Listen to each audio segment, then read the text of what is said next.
नमस्कार दोस्तों, लक्ष्मीकांत की सीरीज़ में हमने चैप्टर नंबर 62 तक कवर कर लिया था और आज हम चैप्टर नंबर 63 जिसमें कि हम स्टेट इन्फॉर्मेशन कमीशन इसके बारे में बात करने वाले हैं।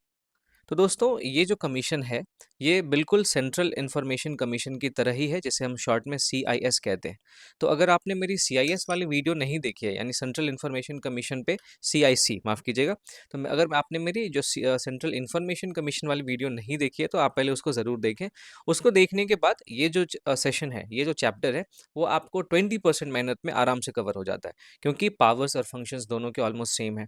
आप देखेंगे कंपोजिशन भी लगभग सेम है, इनके टेन्योर और सर्विस कंडीशन में हल्का सा फर्क है और वहीं से आपका सवाल बनेगा। थोड़ा सा जो कैच है ना यहाँ पे, उसी से सवाल आपको बनते हुए देखने को मिलेंगे। तो वहाँ पे मैं आपको बहुत ज़्यादा जोर देके बताऊंगा।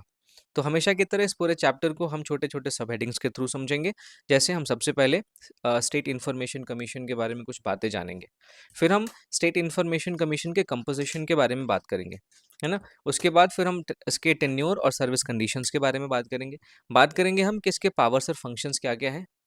फिर हम बात करेंगे कि आरटीआई अमेंडमेंट एक्ट 2019 ने इस स्टेट इन्फॉर्मेशन कमीशन में क्या क्या चेंजेस लाए। हालांकि इस एक्ट ने जो CIC है यानी सेंट्रल इन्फॉर्मेशन कमीशन, उसमें भी कुछ चेंजेस लाए और SIC यानी स्टेट इन्फॉर्मेशन कमीशन, इसमें भी कुछ चेंजेस लाए। तो आई एम योर दोस्त Rahul Sharma and I welcome you all to Rahul Sharma education. सबसे पहले दोस्तों हम स्टेट इन्फॉर्मेशन कमीशन के बारे में कुछ बातें जानते हैं। जैसा कि मैंने आपको CIC वाले चैप्टर में बताया था कि आरटीआई एक्ट 2005 के अंडर में इस कमीशन को स्टैब्लिश किया गया था। तो आरटीआई 2005 के एक्ट में भी स्टेट इन्फॉर्मेशन कमीशन के स्टैब्लिशमेंट का या क्रिएशन का प्रोविजन था।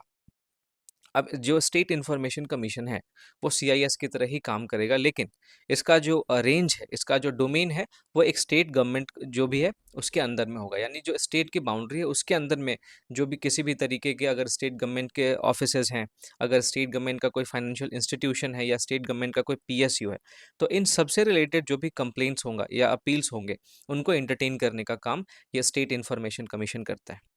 अगर हम इसके कंपोजिशन की दोस्तों बात करें, तो इसमें सबसे पहले तो एक स्टेट चीफ इंफॉर्मेशन कमिश्नर होता है और इसके अलावा 10 अदर इंफॉर्मेशन कमिश्नर्स होते हैं। जैसा कि हमने CIC में भी देखा था कि उसमें भी एक सेंट्रल इंफॉर्मेशन कमिश्नर होता था और उसके अलावा 10 अदर इंफॉर्मेशन कमिश्नर्स होते थे। ठीक है। अब इन सारे मेंबर्स का अपॉइंटमेंट जो है यानी SIC स्टेट इंफॉर्मेशन कमीशन, इसके मेंबर्स का अपॉइंटमेंट जो है वो गवर्नर करता है और गवर्नर एक कमिटी के रिकमेंडेशन पे करता है, जिस कमिटी में आपको CM देखने को मिलेगा जो इस कमिटी का चेयरमैन होता है। इसके अलावा आपको leader of opposition in legislative assembly देखने को मिलेगा, यानी किसी भी स्टेट के अंदर जो विधानसभा होती है उस विधानसभा में जो लीडर ऑफ अपोजिशन है उसको देखने को मिलेगा। और साथ ही साथ एक स्टेट कैबिनेट मिनिस्टर भी, जिसको कि CM नॉमिनेट करता है, वो इस कमिटी का मेंबर होता है। अब मैं आपको बता दूं कि जो SIC के मेंबर्स होते हैं वो ना तो MP हो सकते हैं, ना ही वो MLA हो सकते हैं, ना ही किसी दूसरे ऑफिस ऑफ प्रॉफिट को होल्ड कर सकते हैं। अगर वो ऐसा करते हैं तो फिर उनको रिमूव किया जा सकता है। अब हम बात करते हैं इसके टेन्योर और सर्विस कंडीशंस के बारे में। तो मैं आपको बता दूं कि इसका जो टेन्योर होता है वो सेंट्रल गवर्नमेंट प्रिस्क्राइब करती है, ना कि स्टेट गवर्नमेंट। अब यहाँ पे लोगों को कंफ्यूजन हो सकता है कि अगर CIC, माफ कीजिएगा, जो चीफ इंफॉर्मेशन कमीशन था, उसके मेंबर्स का टेन्योर अगर सेंट्रल गवर्नमेंट प्रिस्क्राइब कर रही थी, तो जो SIC है यानी स्टेट इन्फॉर्मेशन कमीशन, इसके मेंबर्स का टेन्योर जो है वो स्टेट गवर्नमेंट को करना चाहिए। बट मैं आपको बता दूं कि सेंट्रल गवर्नमेंट ही स्टेट इन्फॉर्मेशन कमीशन के मेंबर्स का टेन्योर डिसाइड करती है, स्टेट गवर्नमेंट का इसमें कोई भी रोल नहीं होता। साथ ही साथ इसमें टेन्योर की अगर हम बात करें तो मैंने आपको बताया कि फिक्स नहीं है, state government decide, sorry central government decide करता है, लेकिन वो 65 साल की एज तक अपने ऑफिस में बने रह सकते हैं। इसके अलावा गवर्नर चूंकि अपॉइंट करता है, तो गवर्नर ही रिमूव करेगा या गवर्नर से कोई हायर अथॉरिटी ही रिमूव कर सकता है। दरअसल आपको ये पॉलिटी के जो कुछ कैचेस हैं उसको समझने हैं। जैसे ये सबसे पहला कॉन्सेप्ट आपको ये समझना है कि अगर किसी भी पर्सन को जिसने अपॉइंट किया है वही या तो रिमूव करेगा या उससे हायर रैंक का कोई ऑफिशियल रिमूव करेगा, उससे नीचे के रैंक का ऑफिसर कभी भी जो है उसको रिमूव नहीं कर सकता। तो मैंने आपको बताया कि SIC के मेंबर्स का जो अपॉइंटमेंट है वो गवर्नर करता है, तो जाहिर सी बात है रिमूव करने का काम भी गवर्नर ही करेगा, या फिर गवर्नर से हायर अथॉरिटी कोई होगी तो वही कर सकता है, गवर्नर से नीचे की अथॉरिटी तो कोई नहीं करेगी।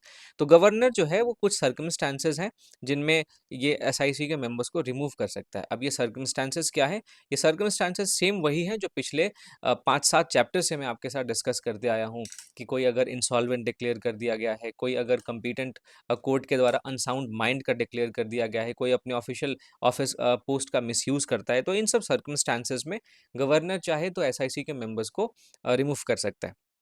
इसके अलावा गवर्नर चाहे तो किसी मेंबर को प्रूव्ड मिसबिहेवियर या इनकैपेसिटी इसके बेस पे भी रिमूव कर सकता है, लेकिन जब वो ऐसा करेगा तो फिर इस मामले को सुप्रीम कोर्ट के पास लेके जाया जाएगा और सुप्रीम कोर्ट जो है इस मामले में अगर उसने इस रिमूवल को अपहोल्ड कर लिया तो फिर वो मेंबर रिमूव हो जाएगा। लेकिन अगर सुप्रीम कोर्ट ने ये डिसीजन दिया कि गवर्नर ने अगर प्रूव्ड मिसबिहेवियर या इनकैपेसिटी के बेस पे एसआईसी के किसी मेंबर को रिमूव किया है और ये गलत है, तो सुप्रीम कोर्ट का ये डिसीजन गवर्नर पे बाइंडिंग होगा और दोबारा से वो जो मेंबर है वो अपने ऑफिस पे बन जाएगा, अपने ऑफिस पे दोबारा से एस्टैब्लिश हो जाएगा। ठीक है।